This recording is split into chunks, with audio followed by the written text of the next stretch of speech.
According to a new survey from the National Association of Business Economics, nearly half of American companies say they're short on skilled workers. That's up from only 32% last quarter. 27% say they have not received enough applications. 20% report that job seekers who apply don't have the right skills. Meanwhile, some businesses are addressing the so-called employee shortages by foregoing staff positions altogether.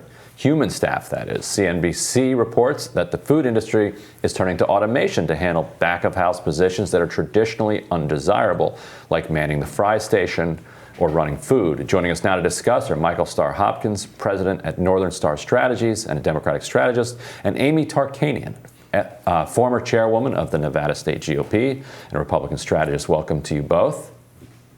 Good morning. And so, Michael, is this a good thing? I mean, these jobs suck, don't they? Well, let me say, we certainly want to have higher employment, but I think that there's an issue with the pay and a lack of a living wage. And so you're seeing a lot of people slow to go back to the workplace. Also, because of the infection rate among kids, you're seeing parents stay out of the workforce so that they can stay with their kids. I think this is kind of a multifaceted issue. But I will say, in terms of, the employment sector, I think workers are sending a message to companies that they're not going to take crappy wages and crappy treatment. I think they're sending the same message also, and we talked about this earlier in the show about vaccine mandates, even though it's a fairly relatively small slice of the population. I think that is having a huge impact in certain communities. And Amy, just to sort of jump on Michael's point, I think what he's getting at is also true because wages have increased in a lot of sectors, but I'd also think women in particular are struggling getting back into the workforce because the cost of childcare right now are crazy. How much of a factor do you think that is in this? Oh, I think it's a huge factor. And underneath the prior administration, women were actually excelling in the labor force. And now, due to COVID, really was no fault of either administration, the current or the prior.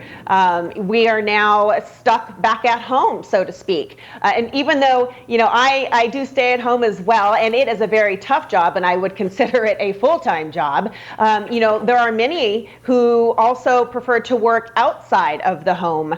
And it's been incredibly difficult because a number of schools actually took quite some time to even get back up and running. So we're kind of now back in this rut of doing everything from home. I mean, right now I'm discussing this with you from home.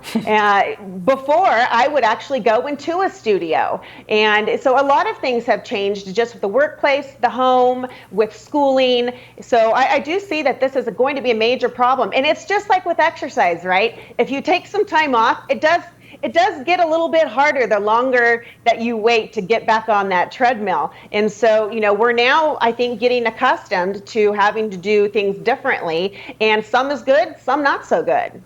And Amy, why is it that that problem exists and is affecting the business class so heavily, yet the Republican Party just doesn't seem interested at all in the Democratic proposal around child care that would cap costs at 7%, that would increase the rate of pay for child care workers to stem the departures of all of these child care workers.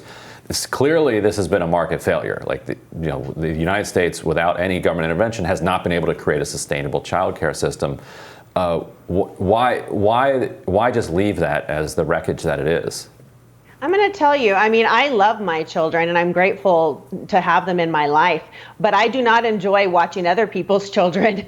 And I find it incredibly difficult. It's not an easy task. And so to find people who actually, I think it's a calling. You have to have the passion. You have to have the right mindset in order to basically be the bee mom, if you will, to many of these children while their parents are away. So it's difficult to find people to fill these positions, I think, just even in an excellent economy. So another symptom of the extended pandemic economy is manifesting across campuses around the country. Colleges are experiencing the largest two-year enrollment decline in 50 years, with community colleges affected the most. That is staggering. Michael, what do you think about it? Well, I mean, it makes sense if you think about it. A lot of people who were seniors a year ago, 2 years ago, were forced to finish school at home. There was uncertainty about whether schools were going to open, how they would open, whether it was safe to live in dorms. And so I think all that uncertainty has contributed to that. I also want to jump back to the point that was made about women in the workplace. I mean, women have been 90% of the job loss in this country. And so I think Ryan hit the nail on the head when he was talking about things like, the child tax credit, things that would really help families at home and help be able to supplement some of that lost income. And so it is really mind-blowing when you see Republicans reject the child tax credit, reject some of the expansion of healthcare and things like that, because it would really improve the lot of everyone. Like, this isn't a Democrat thing. This is something that would actually address a problem that we're really dealing with all over the country. In fairness, the Biden child tax credit is not totally a child tax credit. It's sort of a payment, a monthly payment. When Republicans do support generally a form of a child tax credit, even refundable against payroll taxes. But what about the child care side? Yeah, that's an interesting question. Yeah. No, I think it's a really interesting question. And Amy, maybe you have some thoughts on that, because my argument would be I think women's experiences and expectations are adjusting. I think a lot of women actually, if you look at surveys, might not want to return to the workforce because they've had an experience being home with their children and they really like it. But that's not possible for many, many women. And so I think the Republican solution to this, the Republican policy solution, the Republican government solution to this is a totally valid question. What are your thoughts on that? Right. Well, I think it's a tough one, because I'm just going to go right back. It's hard to find reliable, trustworthy people to basically step into the role as parents. And if you have other moms who maybe they're going to be doing this out of their own home because they can't afford a business license, so it's underground. I mean, this is happening. The situation is happening, I know for a fact, because it's made it more difficult even just to have a business license with all of the rules and regulations, with OSHA knocking on your door. So I know it's been a struggle to keep these places open that actually had business licenses. And so there are people who are taking to maybe their next door neighbors to watch their child as they go off to their 9 to 5. Yeah, I think that's a fair point. Yeah. Well, Michael, Amy, thank you so much for joining us. Thanks so much. Thank you guys you. take care. And we'll have more Rising right after this.